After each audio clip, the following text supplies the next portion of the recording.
I always like to end the show on an up note here, but I'm not quite ready to end the show yet. So I want to hold that, I'll put a pin in the optimism. You mentioned Trudeau's admiration for the Chinese Communist Party. Ray Dalio, billionaire. Mm-hmm. On China, empires rise when they're productive, financially sound, earn more than they spend, and increase assets faster than their liabilities. Objectively, compare China and the US on these measures, and the fundamentals clearly favor China. Close quote. Now, this is Jordan Peterson writing about communism in your introduction to the 50th anniversary edition of the Gulag Archipelago. The 50th anniversary of the publication of that in the West takes place next year. Jordan Peterson, no political experiment has been tried so widely with so many disparate people in so many different countries and failed so absolutely and catastrophically. How much proof do we need? Why do we still avert our eyes from the truth? Now I have I'm setting this up because this next quotation I think is actually quite beautiful, and I really want to see what you do with it. Ray Dalio gives voice to this persistent temptation. Jordan Peterson says, why? Why do we still feel tempted? And Dostoevsky, in The Legend of the Grand Inquisitor, the Grand Inquisitor is speaking to Christ. And he says to Christ, you're all wrong. Receiving their bread from us, the people will clearly see that we take the bread from them to give it back to them, and they will be only too glad to have it so, as we will deliver them from their greatest anxiety and torture, that of having to decide freely for themselves. Never was there anything more unbearable to the human race than personal freedom, close quote. It's too hard. Dr. Peterson, it's just too hard. Canada had a good run. The United States had a good run. But sustaining free societies across the decades and across the generations is just too hard for human nature to bear. No, you're not supposed to agree with that. Well, two things. The first thing is that man does not live by bread alone. So that's the first rejoinder. And the second is, with regards to difficulty, well, the only thing more difficult than contending forthrightly with existence is failing to do so. I'm not suggesting for a moment that this isn't difficult. I mean, part of what the Western religious tradition has done, and religious traditions in general, to some degree, is to try to provide people with support from what's divine in their incalculably difficult efforts to deal with the unknown, let's say, the unknowable. That if you orient yourself ethically in the most fundamental sense, then in some sense you have the force of God on your side, and then maybe you can prevail despite the difficulty. And I think that's right. I think that's true. So, and you can ask yourself, I try to ask these questions seriously, and I would also say that I've been driven to my religious beliefs, such as it is, by necessity, not by desire. What do you want to have on your side when you're contending with the unknowable future and its vagaries? How about truth? How about beauty? How about justice? You want allies? Those are powerful allies. That's what the university is supposed to be teaching young people. It's like, you need some allies, man. Well, how about the pursuit of truth? Well, then the scientists have their say. And I would say on the economic front, well, how about the free trade between autonomous individuals, the free trade of goods of value between autonomous individuals? That's not such a bad thing to have on your side, these eternal verities. And then we could say, perhaps, that, well, there is a set of eternal verities, but they're all eternal verities, so they share something in common, some good in common. All good things share some good in common. Well, what is the good that they share in common? Well, for all intents and purposes, that's God. And you might say, well, I don't believe in that. It's like, well, I don't know what you mean. You don't believe there's any such thing as good? You don't believe there's any such thing as ultimate good? I'm not trying to make some ontological claim about an old man living in the sky, although I think that's a lot more sophisticated concept than people generally realize. That's not my point. My point is, you do have a belief system, whether you know it or not.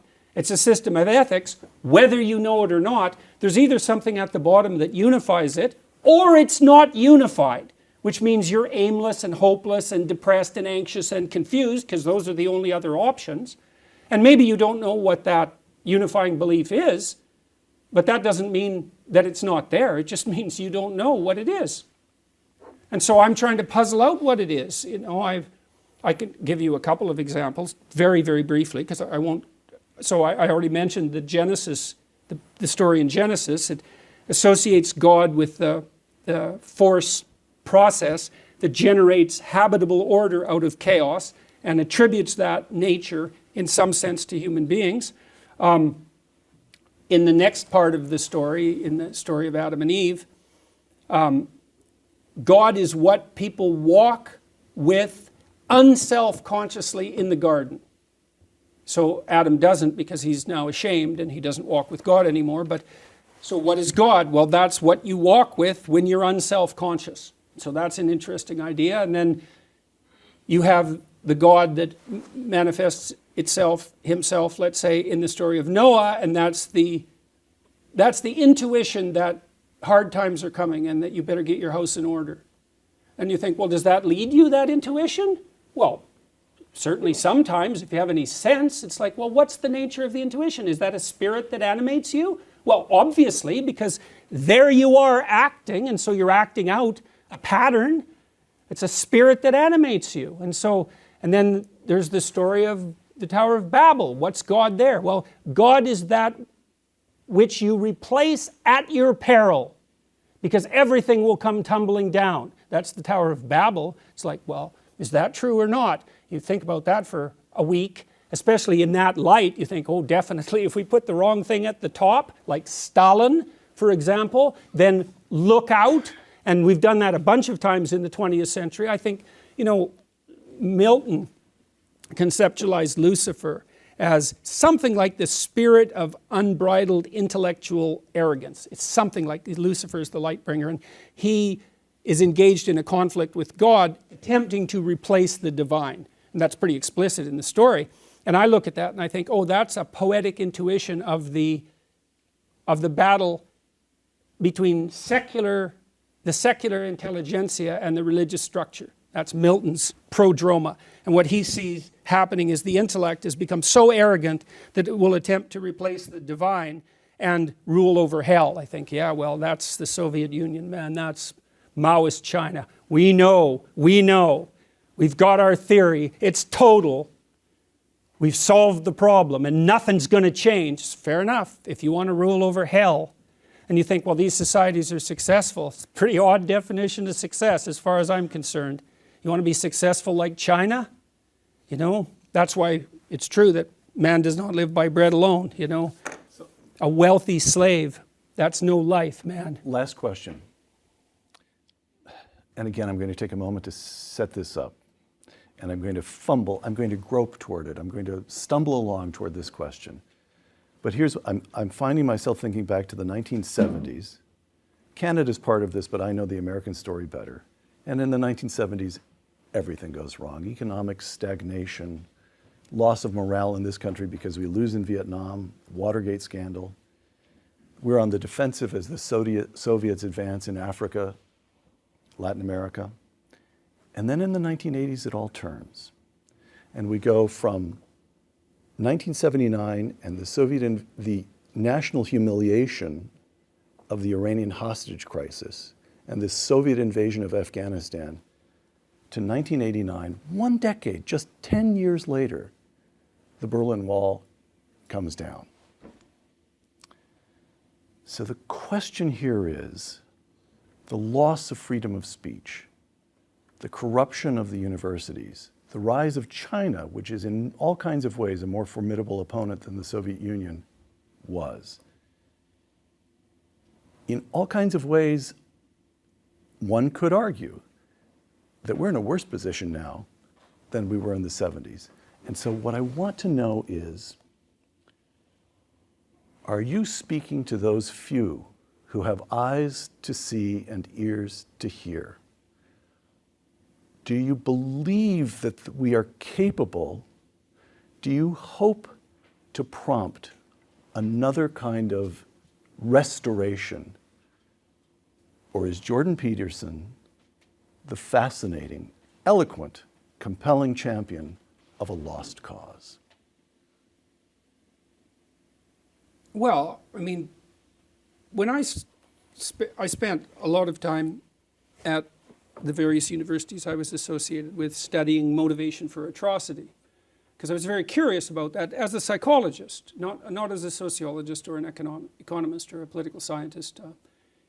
You're an Auschwitz guard. Okay, what's motivating you as an individual? And I wanted to understand it well enough so that I could understand how I could do that, because one answer to that is, well, that sort of behavior is so far beyond the pale that it's completely incomprehensible. It's just a manifestation of, say, like intense psychopathy, and a normal person can't even imagine it. And I think, that evidence doesn't really suggest that, because it isn't obvious that all the people involved in the Nazi movement, for example, were criminally pathological, that they were deviations, like incomprehensible deviations from the norm.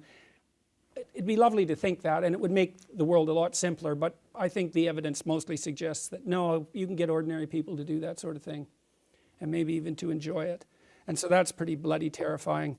And so I tried to understand that, and I think I did to some degree, although we can't go into that. A fair bit of that's a consequence of envy. It's the spirit of Cain, I would say, if you had to sum it up in a phrase. But that isn't the issue. The issue is, how do you stop it from happening again? And because that's supposed to be what we're concentrating on, let's say, in the aftermath of the Second World War. Never forget, which should mean something like, how about we don't do this again? And so my question was, well, how do we best go about that, ensuring we don't walk down that road again? And my conclusion was, because it was fundamentally an issue of individual psychology, most fundamentally, more than economics, more than sociology, all of that. The cure is individual. People have to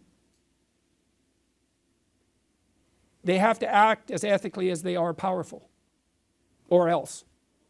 And so I've been trying to convince people to do that, I suppose, or to put forward, not to convince them precisely, but to put forward an argument about why that's necessary and why it's on them. It's like, no, this is on you. You got to understand this problem. It's you. You don't get it right, it isn't going to work. And so how do you do that? Well, you start with what you have under control in your own life, because where else are you going to start? You look to yourself. Put your house in order. Don't be worried about some other person walking the satanic path. And that's what activists do all the time, right? It's you. It's the corporations, like it's someone else. No. It's you. And I think that's also fundamental to the Judeo-Christian doctrine, is that it's you. It's on you. Redemption's an individual matter. And so my hope is that if enough people take themselves with enough seriousness, then we won't end up in hell, because we certainly could. It's a high probability. And I also don't think that you can be motivated enough to put your house in order to the degree that's necessary merely by being attracted, let's say, to the potential utopia that might emerge as a consequence of that. So that'd be a vision of heaven, let's say. Mm-hmm. No, you need to also be terrified of hell. I think, well, there's no such thing. It's like, just because you haven't been there doesn't mean there's no such thing. It's like, you have to be pretty bloody naive to think there's no such thing. Like, how much evidence do you need? And how does it come about? Well, it comes about, at least in partial, consequence of the sins of men. And I think that's true. So I go around and I talk to people. I say, look, there's not only more to you than you know, there's more to you than you can imagine. You have an ethical responsibility to act in that light. And you might